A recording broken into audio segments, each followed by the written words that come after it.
Olá a todos, o meu nome é Pedro Felício e sejam bem-vindos a mais um vídeo do canal Board Games Herald. Este é mais um Jogos do Mês, onde eu falo sobre os jogos que joguei durante o mês que findou. E neste caso é sobre o mês de Abril de 2024. E vamos já ver quantos e quais os jogos que eu joguei durante este mês. E sem dúvida foi uma boa surpresa da quantidade de jogos que eu joguei, mesmo indo à Leiria Core. Vamos então começar. Então, durante abril de 2024 eu joguei 34 partidas. É isso mesmo, 34 partidas e 32 dessas partidas foram de jogos totalmente diferentes. Apenas repetindo, 2 deles, claro. E desses 32, 6 foram jogos novos. Por isso, uns números muito interessantes para um mês um bocadinho assim regular, assim se possa dizer. Mas em termos de jogos, não foi nada. E vamos já aqui então ver quais foram os jogos que eu joguei durante o mês de abril de 2024. Começamos com os jogos que eu já tinha jogado noutras alturas. E depois vamos, como sempre, aos jogos novos que eu joguei pela primeira vez. E finalmente vamos para um jogo em destaque. Ou então jogos. Vamos então ver. Começamos então com um clássico e é o Carcassonne. Isso deve-se muito ao torneio qualificador de Carcassonne que aconteceu aqui em Évora. Point Salad, um jogo super rápido que se joga ali de repente para fazer ali uma ponte entre jogos, final da noite, princípio da noite. Biblios, um jogo muito interessante de card drafting e leilão para adquirirmos livros misteriosos para a nossa abadia. Bot Factory, o Kanban pequeno do João Quindal Martins e do Vital Lacerda, muito bom. Cascadia, acho que está quase um culto, ou então um jogo totalmente já um hit, um clássico, este tiling para fazer então habitats naturais. A nossa casa, o original, a Dream Home, então um jogo que eu gosto bastante, um card drafting para fazer uma casa de sonho, muito interessante. Era uma vez no seu original Fairy Tale, também um jogo muito interessante com umas maminis pré-pintadas sob um puzzle de movimento e de localização muito interessante. Furnace, um engine building iniciado com um leilão e depois para fazer a transformação de recursos em outros recursos para fazer a transformação desses recursos em pontos, muito interessante. Fantasma Blitz e Speed Cups, 2 jogos party games de destreza, também já clássicos. Hércules, um jogo da Mebo e do Fábio Lima sobre dados e fazer contas. Matemática nunca foi tão divertida. Isle of Skye, um tiling passado na Escócia com muitos twists, mas uma boa inspiração no Carcassonne. Little Town, um jogo que deveria ser utilizado para ensinar as pessoas e meter as pessoas a jogar jogos de worker placement. E por falar em jogos de worker placement, Lords of Waterdeep, um jogo que deveria ser jogado imediatamente a seguir depois do Little Town. Um fantástico worker placement passado num mundo de fantasia, onde vamos então adquirir vários aventureiros para depois fazermos missões. Muito bom. Lost Cities Roll and Write, um jogo que eu gosto bastante, estranhamente, mais do que eu pensava que ia gostar.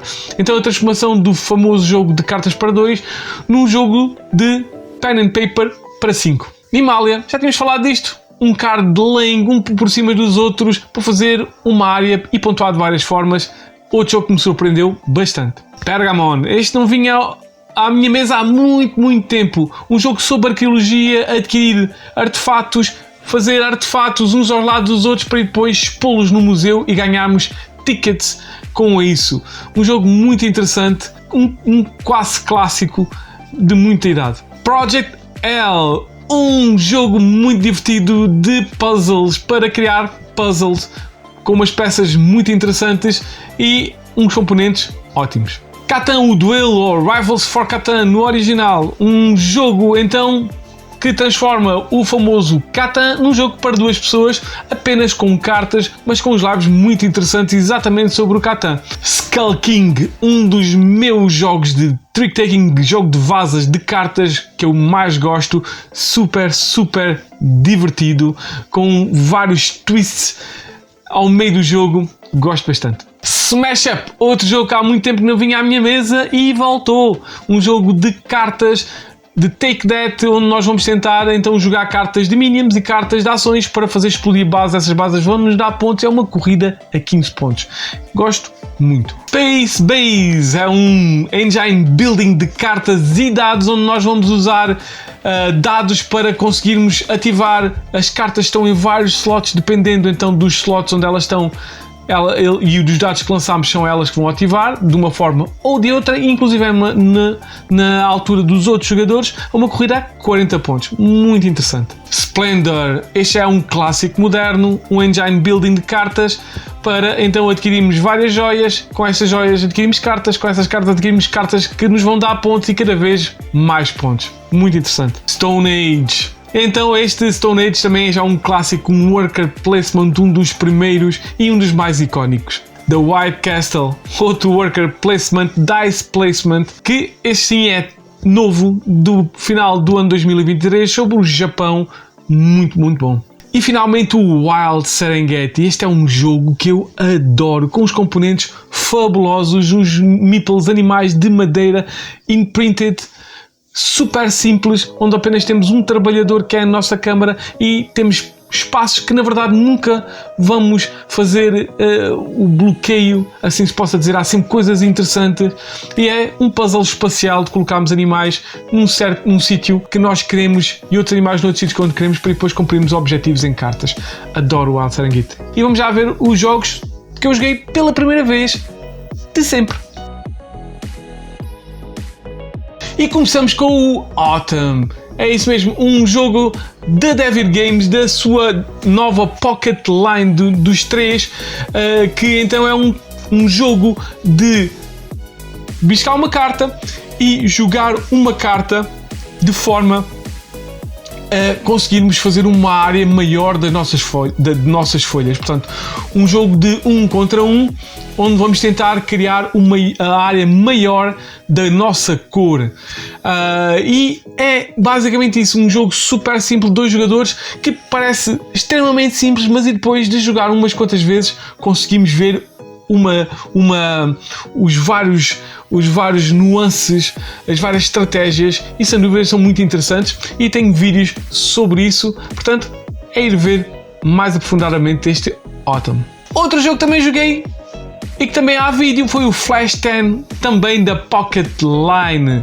É isso mesmo, foi então um jogo super divertido de cartas em tempo real, não foi bem em tempo real, mas em jogadas simultâneas, onde vamos tentar fazer uma conjunto de cartas, uma fila de cartas ascendente em valor, antes que os nossos adversários, tentando escolher onde colocamos as cartas de forma a que conseguimos fazer essa sequência o mais rápido possível, ou então, se chegar ao final, o baralho de cartas, tentarmos ter o maior número de cartas, então umas a seguir a outras em forma ascendente. Um jogo muito interessante, mas é um party game que é exatamente para isso que serve. Finalmente chegou à mesa então o Cartographers. É isso mesmo. Há muito tempo já tinha este jogo na Shuffle Shame há muito tempo, e só agora este pen and paper chegou à minha mesa. É então um pen and paper, um flip and write, onde nós vamos então usar cartas que têm figuras geométricas e tipos de terreno, e nós vamos construir então um mapa. Somos cartógrafos, claro, e vamos fazer esse mapa de acordo com várias cartas de objetivos. Portanto, nós queremos então olhar para lá, podemos então escolher qual é a maior parte das vezes a carta tem uma forma, mas essa forma pode ter vários tipos, pode ter um ou então até 2 tipos de terreno, e nós vamos tentar adicionar esse terreno ao nosso mapa, de forma a pontuar certos objetivos que estão nas cartas de objetivo gerais. Um jogo muito divertido que eu gostei bastante, e sem dúvida está no meu top 10 deste ano. 1923 Cotton Club, é isso. É então um jogo, um worker placement que nos leva para 1923, para a lei seca nos Estados Unidos. E nós vamos então ser gerentes de clubes de noturnos em Nova York, onde nós vamos então tentar melhorar o máximo o nosso estabelecimento. Vamos tentar arranjar proteção dos gangsters da cidade. Vamos tentar adquirir e tentar chamar e tentar contratar os artistas, para depois esses artistas dão-nos vários tipos de benesses e finalmente chamar as estrelas importantes, as pessoas importantes, essas sim vão nos dar os pontos de fama. Portanto, um jogo que eu gostei, super simples e que vale a pena jogar um pouco mais da simplicidade que é, se queremos um jogo muito rápido de worker placement. E temos também um clássico de worker placement, e este é um super conhecido jogo de worker placement, muito adorado por muita gente. Claro, gente que gosta de jogos um pouco mais pesados, é o A Feast for Odin. É isso mesmo, só agora é que jogaste A Feast for Odin. É verdade, só agora é que tive a oportunidade de jogar A Feast for Odin. Nunca tinha adquirido, também não adquiri agora, mas alguém adquiriu e eu consegui jogar finalmente. É verdade. Este é então um jogo do mestre designer Uwe Rosenberg, e é então um jogo, um worker placement, onde temos N locais para colocar os nossos trabalhadores, os nossos vikings. Muita gente diz que todos os locais fazem as mesmas coisas, mas não fazem. Não fazem. Há muita gente, não sei porquê, todos os locais fazem quase a mesma coisa. Não é bem assim. O tabuleiro onde são colocados os trabalhadores é basicamente uma grelha de linhas e colunas, onde cada linha corresponde a uma forma a uma faceta das tribos nórdicas, e depois temos as várias colunas que, quanto mais para a direita for, mais necessita de trabalhadores. Portanto, na primeira coluna nós só precisamos de lá colocar um trabalhador para fazermos a ação, na segunda precisamos de 2, na terceira precisamos de 3 e na quarta precisamos de 4. Temos benesses por isso, e claro, as ações mais à direita são mais poderosas que as ações mais à esquerda, mas também necessitam de mais trabalhadores. Portanto, e o objetivo é adquirir peças para depois preenchermos um painel. Na verdade é super abstrato, é um jogo onde vamos adquirir peças representativas de comida, representativas de bebida, representativas de artefatos, armas, roupa, tesouros. Tudo isso são na verdade tiles com vários formatos, à la Tetris, poliminos, que depois são utilizados para preencher uma grelha de vários espaços que nós temos que preencher na totalidade, se possível, ou então o mais possível, para depois evitarmos pontos negativos e ganharmos pontos positivos também com isso. Mas o jogo é muito interessante, tem ações muito interessantes, mecanismos muito interessantes, apesar de muito abstrato. Vamos ao destaque, e o destaque para este mês vai ser... vocês, quando eu ouvir dizer isso, vão pensar, isso é uma batota, nunca jogaste? Então o meu destaque para este mês é o Wingspan Ásia. É isso mesmo, este não é uma expansão per se apenas, é um jogo. O Wingspan Ásia é um jogo do Wingspan que pode ser jogado separadamente de todos os outros, de base e das expansões. Pode ser jogado separadamente a 2 jogadores, portanto é um jogo totalmente autocontido se for jogado a 2 jogadores. E eu fiquei extremamente bem impressionado com exatamente o jogo de 2 jogadores. Nunca mais, alguma vez na vida, irei jogar um Wingspan a 2 jogadores que não seja com a versão Ásia. Então, toda a gente há de saber, a maior parte de vocês há de saber, que o Wingspan é um drafter de cartas e então principalmente um tableau building, onde nós vamos usar várias ações para adquirir comida, para adquirir ovos e para adquirir cartas, e usamos essa comida e esses ovos para colocar essas cartas num tabuleiro que cada vez mais vamos fazer. Portanto, o engine building nesse aspecto. Com pássaros, é a verdade. O Ásia é o que eu acho que é mais diferente, porque tem várias variantes e uma delas é uma nova variante dos jogadores. Porquê? Porque tem um tabuleiro específico para 2 jogadores. É isso mesmo. Um tabuleiro onde vamos usar Area Control. Porque nós vamos arranjar então o nosso tabuleiro. O nosso tabuleiro vai ter então os espaços para as cartas, que é um tabuleiro exatamente igual ao do Wingspan, apesar de ter uma arte assim reminiscente asiática, principalmente japonesa, na minha opinião, e cada uma das slots onde temos as cartas tem uma espécie de um yin-yang, tem um pequeno tokenzito, que quando lá colocamos uma carta, tiramos esse tokenzinho e vamos colocá-lo num dos espaços no nosso tabuleiro. E esse tabuleiro é um tabuleiro onde tem, cada espaço é uma espécie de um círculo e esses círculos estão ligados, estão todos interconectados, uma espécie de uma rota, assim se possa dizer. E dependendo do sítio onde colocamos e o pássaro que colocamos, é o sítio onde nós vamos poder colocar o nosso token. Se eu, por exemplo, eu coloquei um pássaro na água, eu vou ter que colocar esse token que eu tirei de onde coloquei o pássaro na água. Ou então pode ser que corresponda a um certo tipo de ninho. Pode ser que esse dê. Ou então o pássaro está virado para a esquerda ou para a direita. Também existe isso. Pronto, vamos tentar fazer isso. E claro está, vamos tentar com que fazemos a rota maior. É um dos objetivos. E além do mais, ainda existem outros objetivos que têm a ver com exatamente esse controle de área. Há objetivos que dizem, ok, quem tem o maior número de espaços no perímetro, quem tem o maior número de espaços na horizontal, ou o maior número de espaços interconectados na vertical, o maior número de espaços em aves na água.